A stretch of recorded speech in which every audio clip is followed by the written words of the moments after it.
9 hands went up to erase 30 years of my life. The boardroom clock read 9:12 when the decision was made.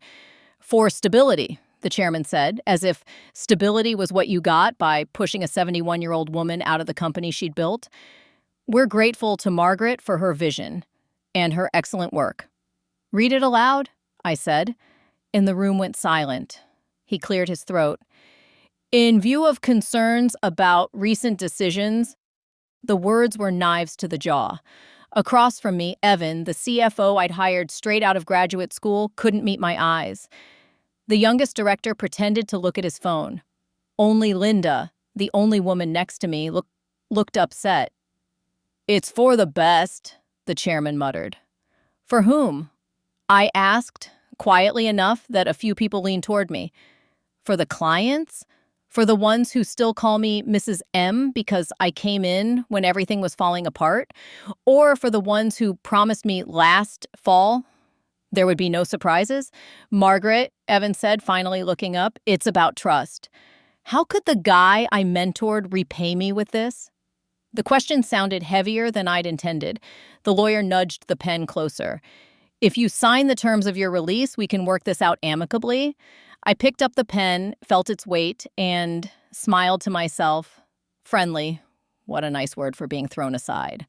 On the wall behind them was our first product photo, crooked because I'd put it up myself. I remembered the look on my late husband's face the night I brought home that first check, the one that said, "Keep going."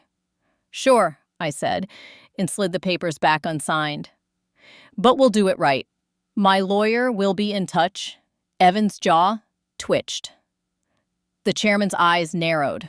They had no idea that 5 months ago, after a routine colonoscopy reminded me that I wasn't immortal, I'd transferred the trademarks to a family trust in my name.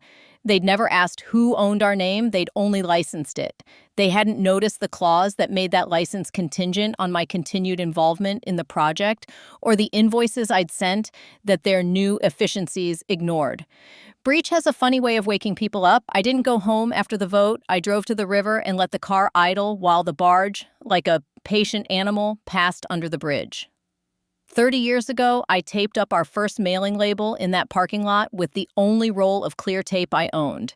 The empty roll, a silly totem, was in my desk home drawer. They emptied the drawer before the meeting. They called it a transition. Eviction, said the paperwork. Theft, said the quiet part of me that only hears when I'm too tired to please. By noon, I was in my attorney's office. Paul has hair the color of printer paper and hands that never rush. He turned his computer screen so I could read along. They'll move fast, he said. We'll move faster. He pointed to the page he'd drafted 5 months earlier when I sat in the same chair after a nurse handed me a thin leaflet about polyps. Mortality is a sharp pencil. You write cleaner lines with it.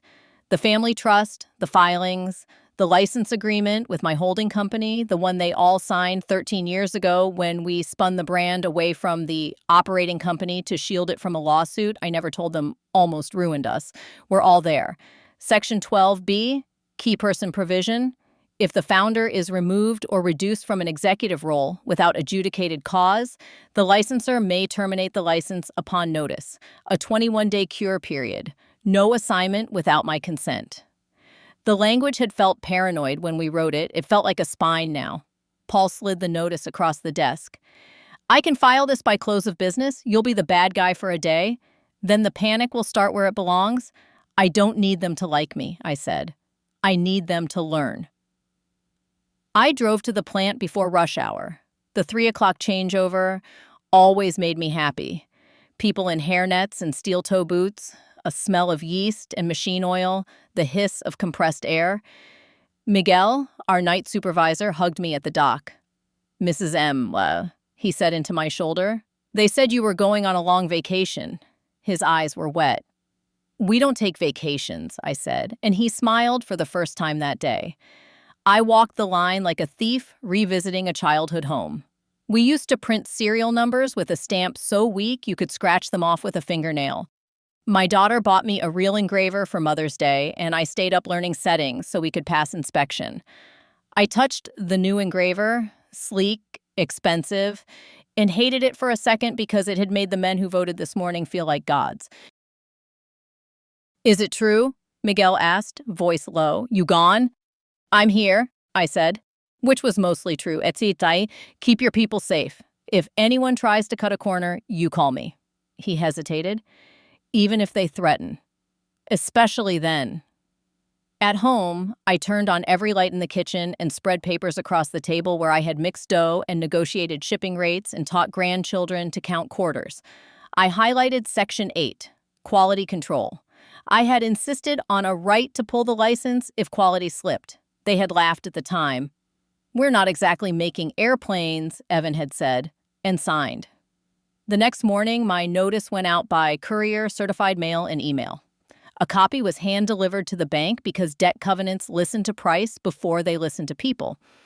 Another copy went to our 3 largest retailers. I included the relevant paragraphs of the license, the quality audit I had done quietly in March after a customer sent me a photo of a cracked casing, and the lab report that said the new resin formula would not survive the cold chain beyond 12 hours.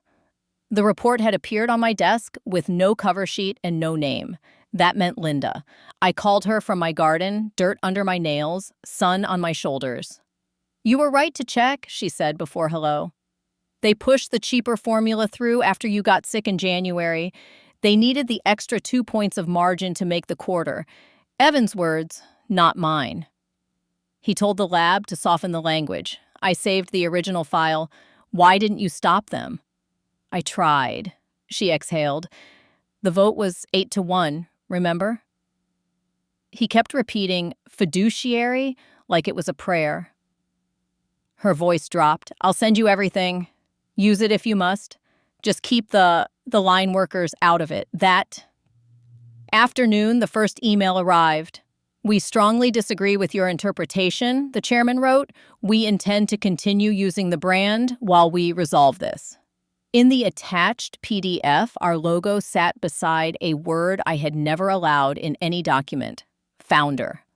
They had used it to diminish me. Now they used it to claim me. Paul filed for an injunction.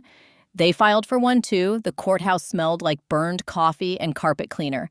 In the hallway outside courtroom 9, Evan walked by with his jaw set and a new lawyer. He looked older. I wanted to take his face in my hands and shake the boy out of it. Instead, I watched Linda hand me a file folder. For when they pretend not to remember, she said. The hearing took 27 minutes. The judge read Section 12B himself and asked one question. Was Ms. McKenna removed for cause? Their lawyer tried 3 different synonyms for maybe. The judge denied their motion. He granted mine narrowly. They had 21 days to cure by reappointing me or by negotiating a new license on my terms. If they kept using the mark in the meantime, they would accrue damages. If quality failed, the damages would grow teeth. We walked out into sunlight. Paul grinned. They'll call by tonight, he said. They'll tell you they can't possibly reappoint you. Let them talk. Let them run. He held up the folder Linda had given me. And if they don't stop running, we'll trip them. The calls did come. The chairman first, then his proxy, then a banker whose tone was polite panic. This is unfortunate, the banker said. We have a brand recognition loan on our books. You should read Section 12B, I said, and heard his breath catch when he did. Debt covenants listen to paper. It was the first time all week that felt unfair in my favor. At midnight, I walked the garden. My late husband had poured these paths himself. Are we really doing this? I asked the fig tree, which has survived cold snaps I thought would kill it. The stars were windy and sure. I slept 3 hours and woke to a text from my grandson. Do you want me to set up the domain names you kept talking about? He is a lanky boy who believes that everything important can be fixed with a cable. Yes, I wrote. Get them all. By breakfast, we owned the domain for the original name, the common misspellings, and a barely clever copy that Evan had used for a side project years ago. My grandson showed me how to set up a simple homepage with a white background and a statement in plain font. We are not responsible for any product manufactured after yesterday's date. For service and safety, contact us here. A small line at the bottom read, License terminated per Section 12B. By lunch, angry emails from customers started arriving through the contact form. We bought 3 units from a big box store, and the plastic cracked in our fridge. What's going on? I wrote back to each, referencing their order numbers and offering to replace anything with the old logo I still had in storage. This isn't your fault, I told a woman from Minnesota, who ended her note with, "My husband is furious." I pictured her hands washing the cracked thing, shaking water onto the sink. "I'm 71, I wrote. "I am too old to let a bad batch follow me into retirement." "I will make it right," she replied with a photo of her garden and a promise to wait. On day 3, a pallet left the plant with our mark still on it. Day 4, an influencer posted a video of a cracked case and tagged our brand. I do not like that word, brand. It makes a life's work sound like a perfume. But the video got 1 million views, and within hours, a retailer compliance officer wrote to me, "Per our agreement, any quality concerns must be addressed within 10 days. I forwarded that to the chairman and included the lab report. "Do not drag your feet here," I wrote. "People use these things in their kitchens." That evening, Linda called. "They are going to try to switch back," she said. "But the supplier of PX7 has no capacity until Q1. PX7, the additive that kept the resin from shattering at cold temperatures. Last year, in a conference room with bad lighting, I had signed a separate agreement with the manufacturer when they came to me privately after a factory fire. They needed an investor to keep the line running. I gave them the cash from selling my lake cabin and took, in exchange, a preferred supply contract with the right to redirect any production under my mark. It felt at the time like I was buying an umbrella in sunshine. Now it was raining. "I can redirect their shipment?" I asked. "You can," Paul said when I looped him in.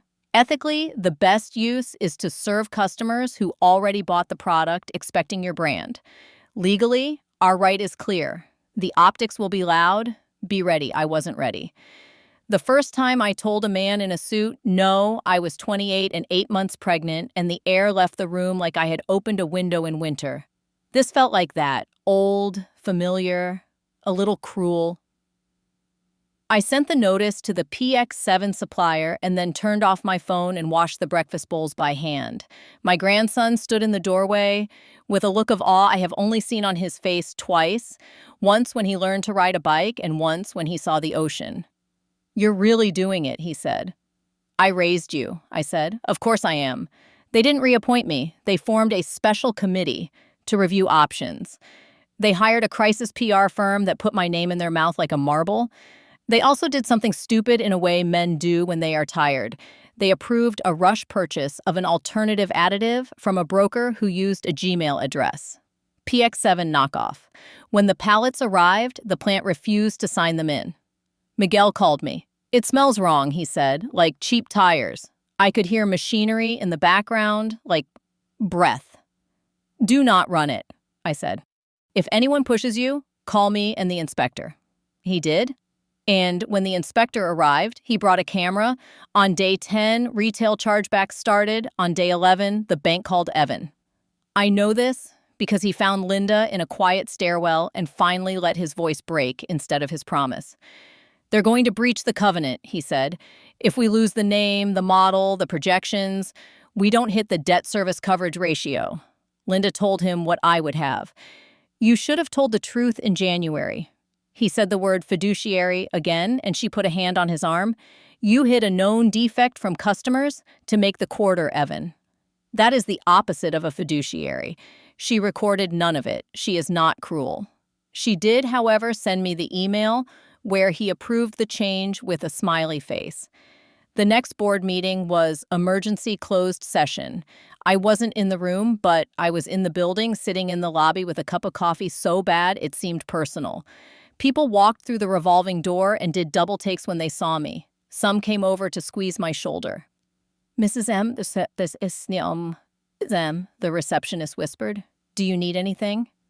I asked for a glass of water and a legal pad. When the elevator doors opened, Linda stepped out like a woman walking off a ship in a storm. "They want to talk," she said. "Upstairs." The chairman's smile had gone gray.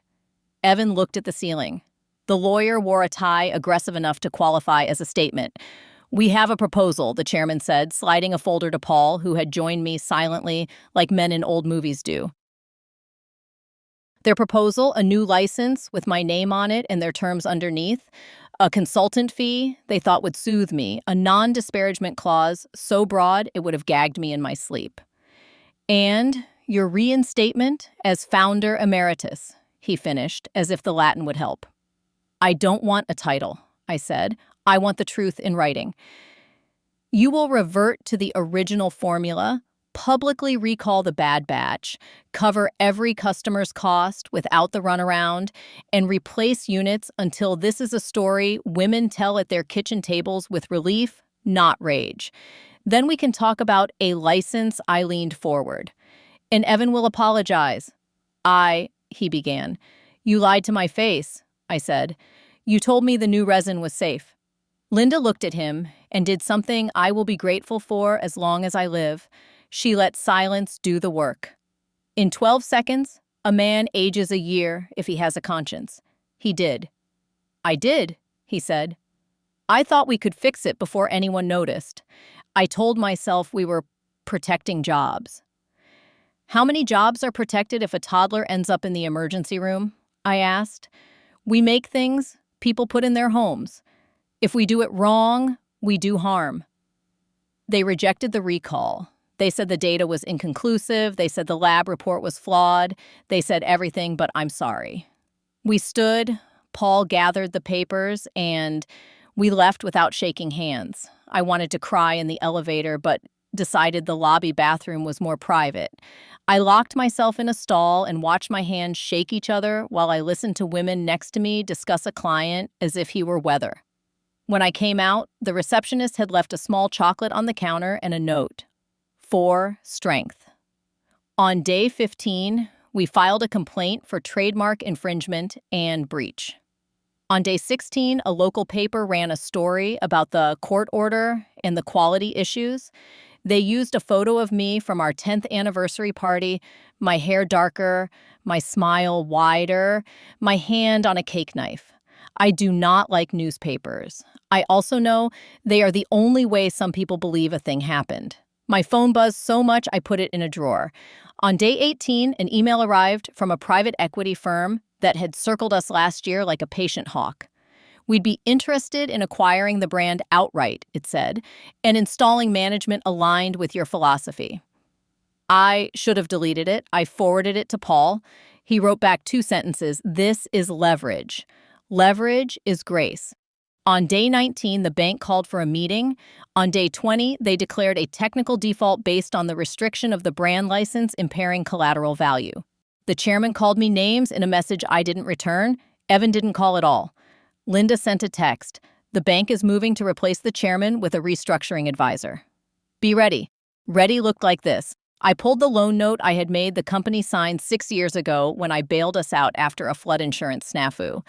I had insisted on a small personal line of credit from me to the company, secured by a junior lien on the trademarks themselves because I am a woman who learned to never hand a man an umbrella without asking for it back. Paul filed a notice of acceleration, and 2 days later, when the court approved an interim manager, we were in a conference room with bad lighting again. "I am not here to hurt anyone, I said, looking at the men and at Linda, who had her hands clasped like she was praying not to interrupt. "But I won't let this brand become a punchline. Here's what happens next if you insist on keeping me out. I sell the name to your competitor with conditions. They hire any line worker who wants a job. They honor service on every unit made under my mark. They fund a scholarship for women who want to build things with their hands. You gentlemen can keep your plant and your new resin and explain that to the bank." The restructuring advisor scratched his chin. He looked like a math teacher I had in 9th grade who never raised his voice but never lost a fight. "Option 2?" he asked. "You reappoint me as chair for 90 days with veto power on quality and brand. We recall what we must. We renegotiate the license with realistic royalties that let you breathe and let me sleep." Evan resigns. Linda steps in as interim CEO. We rebuild what you broke and hand it back to you in one piece.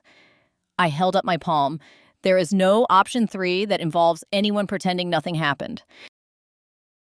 They took a day, During that day, I drove to the plant and stood in the parking lot when the day shift started. People stopped to hug me. I told them the truth.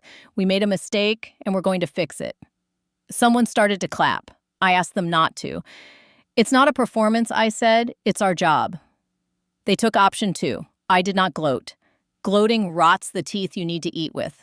I went back to work like a woman cleaning her own kitchen after company, uses every plate, and leaves the forks in the oven. The first thing we did was set up a hotline with a real person on it. The second was pull the batch lists and run a recall targeted to every lot we could tie to the bad resin. The third was call the PX7 supplier and ask for everything they had for the next 60 days, then call their competitor and use my late cabin voice, the one that makes people tell you about their children before they answer your question. We found enough to restart the old formula in 12 days. We went on television once, not for drama, but to teach people how to check their units. Every sentence I spoke, I tested in my mouth first. Would I accept this if I were tired and worried and had soup on the stove? Evan came to my office with eyes red as a boy's. He placed his resignation letter on my desk and stood with his hands at his sides like they had been cuffed. I don't want a performative apology, I said. I know. He swallowed. I thought I was protecting us. I told myself you were slowing us down. I am slow, I said. On purpose. Speed is where lies hide. He sat in the chair where my husband had once napped. I can't fix what I did, he said. You can help fix its shadow, I said. You will help the new CFO rebuild controls, and you will pay back your bonus, and you will personally call the families whose emails you ignored. He nodded. And then you will give your time to something that makes no money. And all the difference, I finished. Every Thursday, my granddaughter tutors at the library. Amazas. She could use a driver. We lost money for 2 quarters. The bank took back their penalty fees. The private equity firm lost interest when we did not bleed enough to look like a bargain. The competitor sent a fruit basket with a note, respect. I took a picture of it and deleted it. Respect is not pears. During those months, I watched my team pick up tools they had not touched in years. Linda learned the whole shop's names and their kids' birthdays by Easter. The night shift started a ritual where they wrote the first names of customers on the packing slips and said them out loud like a prayer. You'd be amazed what happens to your hands when you say Mara in Duluth as you tighten a bolt. The invoices that had been lost by the new efficiencies found their way into a folder labeled Enough. The chairman, deposed, sent me a note written in the elaborate cursive of a man who had expected a different end. No hard feelings, it said.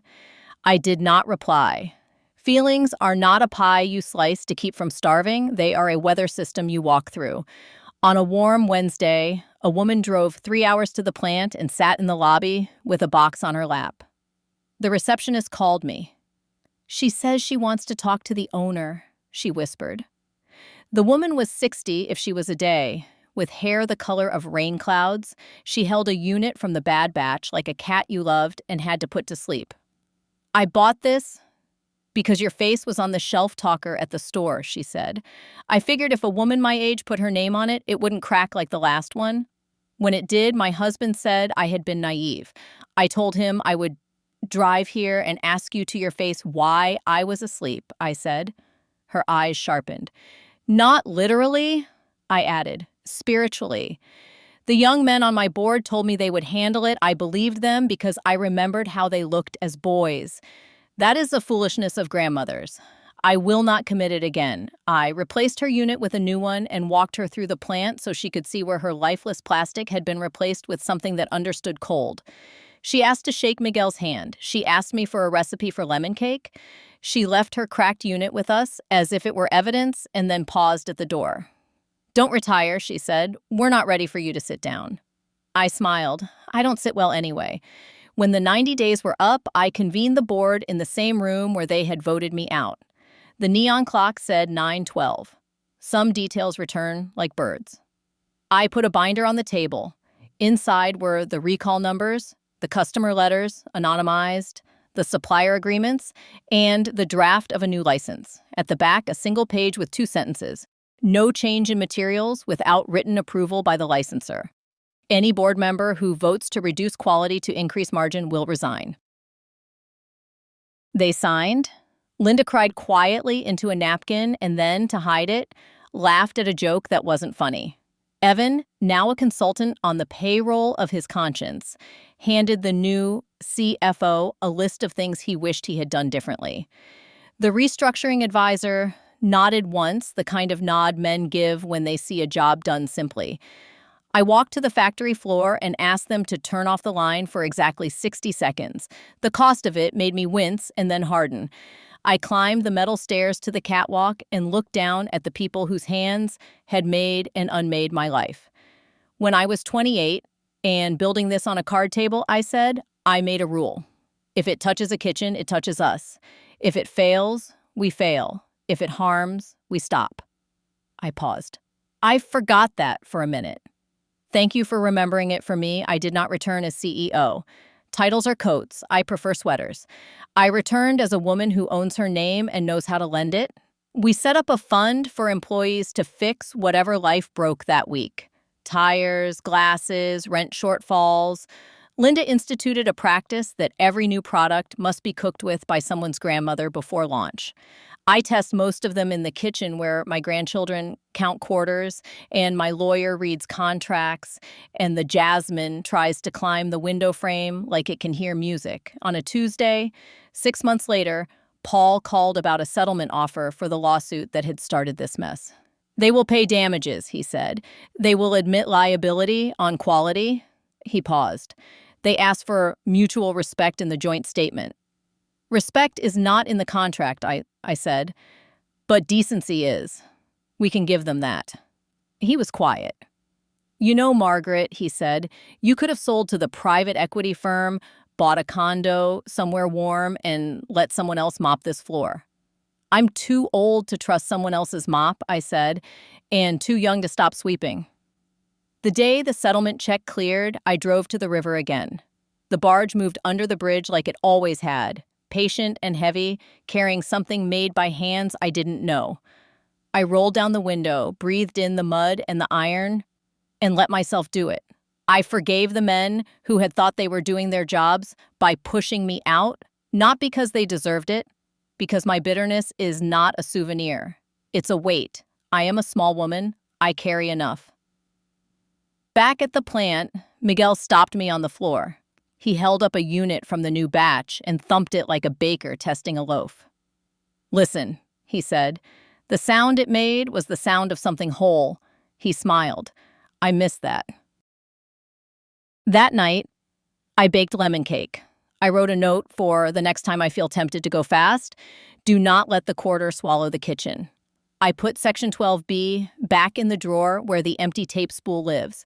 I took it out again and taped a small card above my desk. It said only this: built by a woman with a pen. The calls slowed to a trickle. The hotlines went quiet except for a thank you here and there. The bank sent a fruit basket, which I did not photograph. My grandson took apart the website and put it back together with instructions the next person could understand. Linda interviewed a candidate to take her seat. The board, chastened and wiser, learned that oversight is not a synonym for interference. Evan, thinner and steadier, drove my granddaughter to the library on Thursdays and learned the names of the kids who needed snacks before they could do fractions. One more thing remained, the thing I had been planning since the colonoscopy pamphlet. At the next meeting, I slid a single page across the table. When I am gone, I said, the brand does not go to my children or to whichever man says fiduciary the loudest. It goes to a foundation that supports women who build things at their kitchen tables and think they aren't allowed to call it a company yet. The license stays with the operating company as long as Section 8 is honored like a prayer. The men looked at each other. Linda reached for my hand. Why? Evan asked, genuinely puzzled. Because I started this with a roll of tape and a borrowed stapler, I said. I do not want the next woman to think she must ask permission. He nodded, the way a son does when he has finally learned the part of his mother he cannot save her from. It is a good nod. It is enough. That night, I dreamed of my husband hanging our first crooked photo. In the morning, I I straightened the new one, a printout of the recall graph dipping downward until it disappears, and turned off the office light. On my way out, I passed the wall where our campaign photos hang, all that forced laughter, all those lit kitchens. I prefer the real ones, the scuffed tile, the dented pot, the lemon cake where I forgot the sugar once and everyone ate it anyway because they love me. I did not set out to punish them. Punishment happens by itself when you hand a mirror to a person and wait. What I set out to do was simple. Make sure that when a woman picks up something with my name on it, she does not have to ask the question that dragged me out of my own company and put a pen in my hand. Is this safe? Is this honest? Will it last in the cold? Yes. Yes. And yes. And if not, you know exactly who to call. My grandma told me this story. I have many more stories. Subscribe so you don't miss the most interesting things.